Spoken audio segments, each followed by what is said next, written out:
135 রানে ম্যাচ জিতে গেল ভারত। হ্যাঁ, এত বড় জয়, দারুণ জয়, দক্ষিণ আফ্রিকার মাটিতে গিয়ে দক্ষিণ আফ্রিকাকে হারানো। ওরে বাবা, দারুণ জয়। নমস্কার, সুস্বাগতম। আপনারা দেখছেন জুডুস ধামাকার নতুন পর্ব। সাথে আছি আমি জুডু। ভিভিএস লক্ষ্মণ কোচিং এর দায়িত্ব নিয়ে বুঝিয়ে দিলেন যে তাকে দায়িত্ব দেওয়া হলে তিনি কিন্তু আবার বিশ্বকাপ জিতিয়ে আনবেন। সূর্যকুমার যাদব একদম ঠান্ডা মাথার একজন ক্রিকেটার, খুব ভালো অধিনায়ক। আর অন্যদিকে সঞ্জু স্যামসন মাঝখানে রান পাননি দুটো ম্যাচে, আবার তিনি সেঞ্চুরি করলেন এবং সেঞ্চুরি করলেন তিলক বর্মা। আবার জয় তিলক এঁকে দিলেন ভারতের কপালে এবং সিরিজ 3-1 জিতে গেল ভারত। প্রথম ইনিংসে ব্যাট করে 283 রান করলো।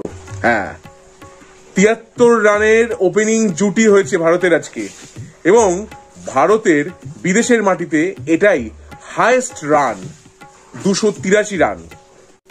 টি-20 ক্রিকেটে অভিষেক শর্মা 18 বলে 36 রান করলেন, আগ্রাসী মেজাজে খেললেন, এমন বল মাঠের বাইরে পাঠালেন যে বলটা হারিয়েই গেল। দ্বিতীয় উইকেটে অবিচ্ছিন্নভাবে 210 রান তোলেন সঞ্জু স্যামসন এবং তিলক বর্মা। দ্বিতীয় উইকেটে টি-20 ক্রিকেটে এটা বিশ্ব রেকর্ড। আরেকটা রেকর্ড হচ্ছে, একটি টি-20 ম্যাচে ভারতের দুজন ব্যাটার এই প্রথম 100 রান করলেন, তিলক বর্মা এবং সঞ্জু স্যামসন। তিলক বর্মাই হলেন প্লেয়ার অফ দ্য ম্যাচ এবং প্লেয়ার অফ দ্য সিরিজও বটে। 148 রানে শেষ হয়ে গেল দক্ষিণ আফ্রিকার ইনিংস।